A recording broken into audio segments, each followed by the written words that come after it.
Leave the dead to the dead. Oh, somebody said this a long time ago.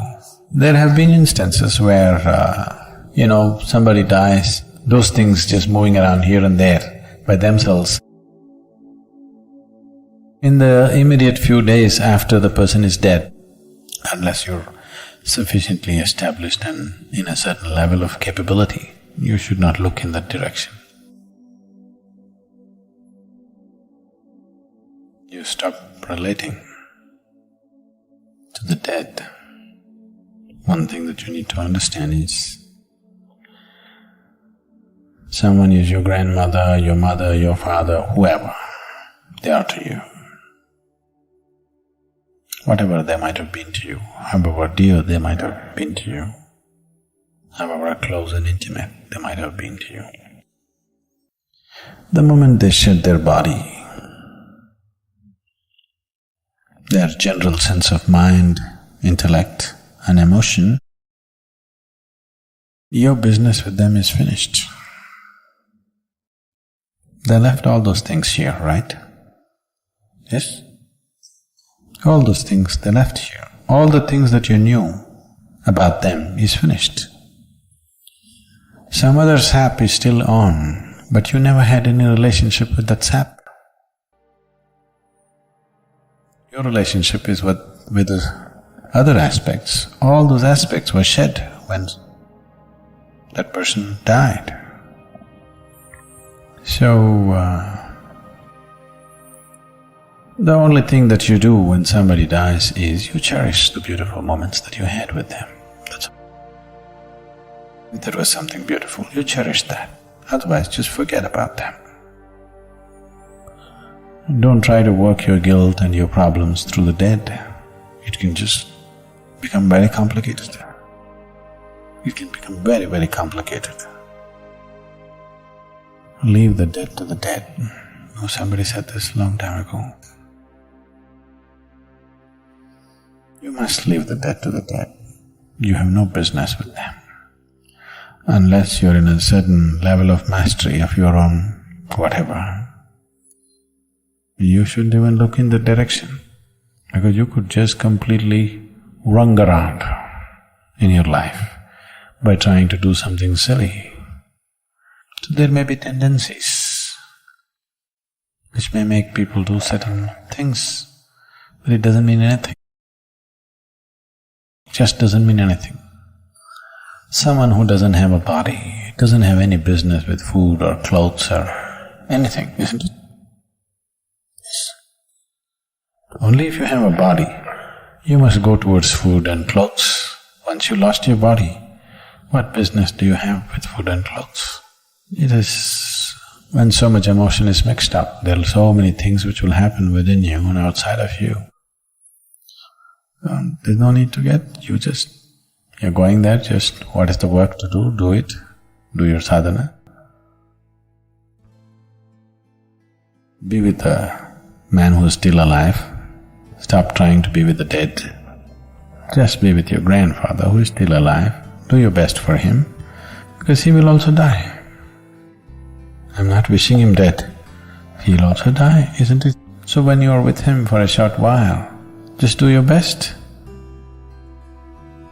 See how to enrich your life and his life for those few moments that you're there, rather than doing all kinds of fanciful things with your grandmother. Your grandmother's business is over. She has no business to come and look in a cupboard. It is…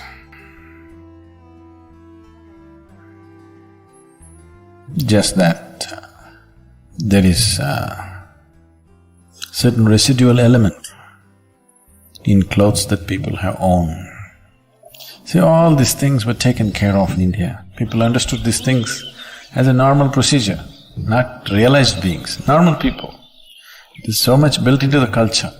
If a person dies, all the clothes which were in touch with that person's body and too much in touch with that person's body, those kind of clothes are all burnt. They're never kept. Only clothes that that person occasionally wore, such things are given only to your blood relative, nobody else. To your daughter or a granddaughter or a son or somebody like this. And that also, first 1 year you should not wear it. Till the first anniversary of the death anniversary happens, you should not wear those clothes. Why these things are is, whatever when we are here, whatever we are in touch with, a certain amount of this energy is there in it. If you give it a certain kind of opportunity, these clothes will start behaving funny. Your grandmother need not come. These clothes themselves will start acting funny. Because, see, there is something called a static, you're experiencing this. You touch your car door, it just goes chuck. Why is this? The car is not generating electricity, isn't it? Why is this happening?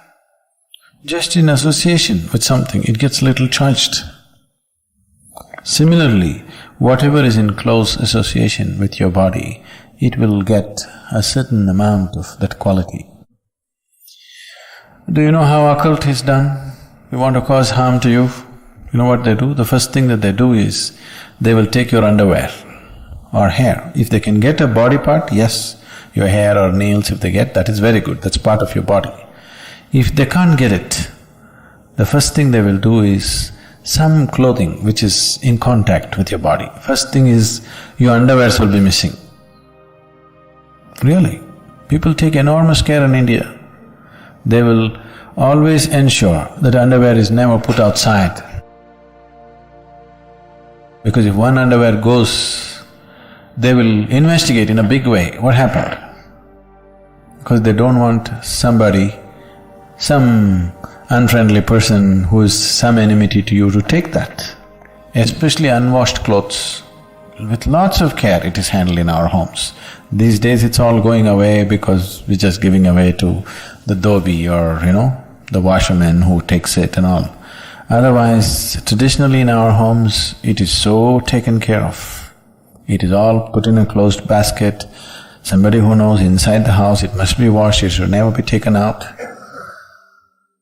Because if they can take a body part, like hair or this thing, then that's different.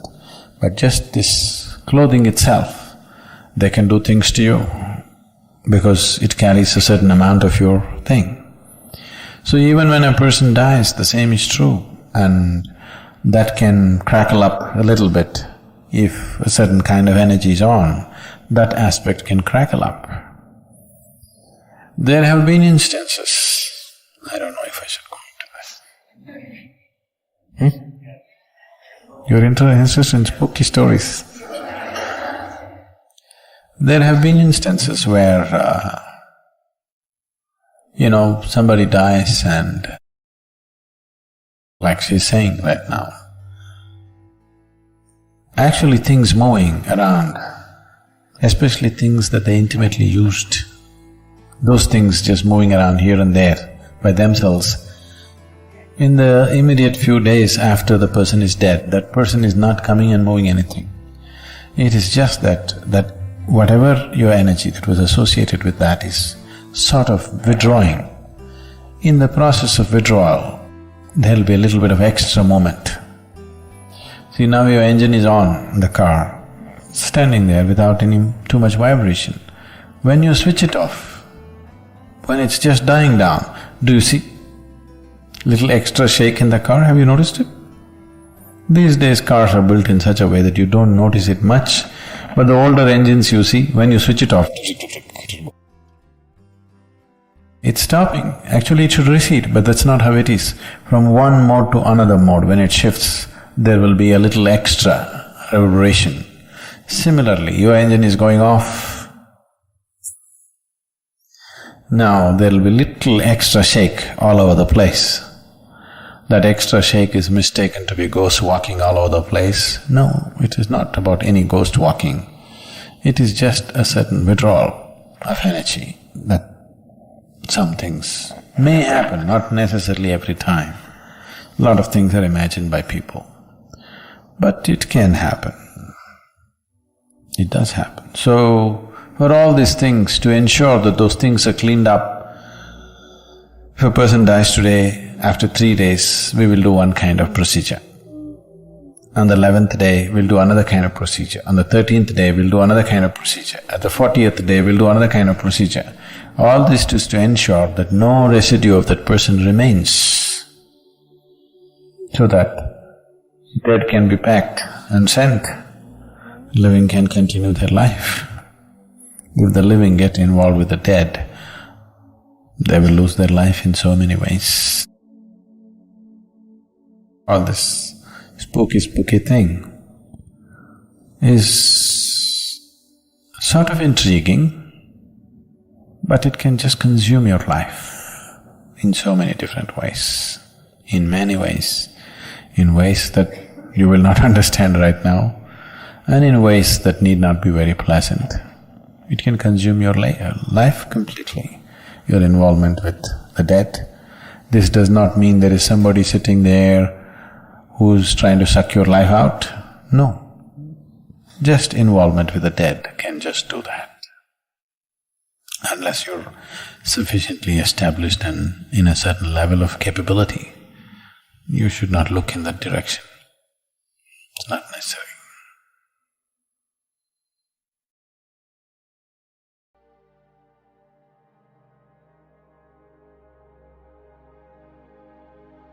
The summer is upon us sooner than it should be, hotter than it should be. Leaving a large part of India in very severe states of water shortages, crop failures, enormous amount of suffering for those who live on the land and off the land.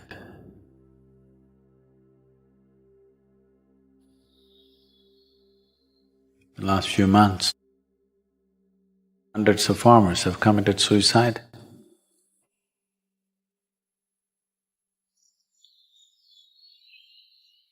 Because rain may play truant, rivers may stop flowing, crops may not blossom. But the money that you have borrowed keeps ticking with compounding interests.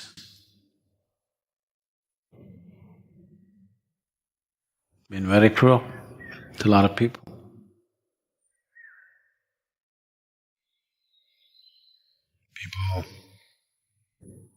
Those people who provide us with daily food, their children are starved out and they take their own lives. Not a good state. But still, in the last 50 years, there hasn't been a famine in the subcontinent.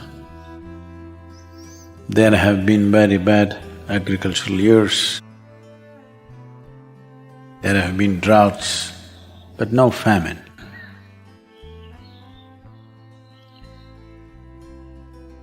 Before independence, we have seen some terrible famines where millions died. This land, this nation has seen some of the greatest things that a human being can do. It has also seen or endured the brunt of the worst things that human beings can do to themselves and to each other. We have seen the worst form of invasions and occupation, very cruel. Everything that was of immense value was demolished or tarnished. Everything that can be taken was taken. Homes were burned down, wives and daughters were ravaged, children slaughtered, but still people endured. They never wrote down their sufferings in their history books. This is unique to this culture. We never wrote down our sufferings recorded in our history books.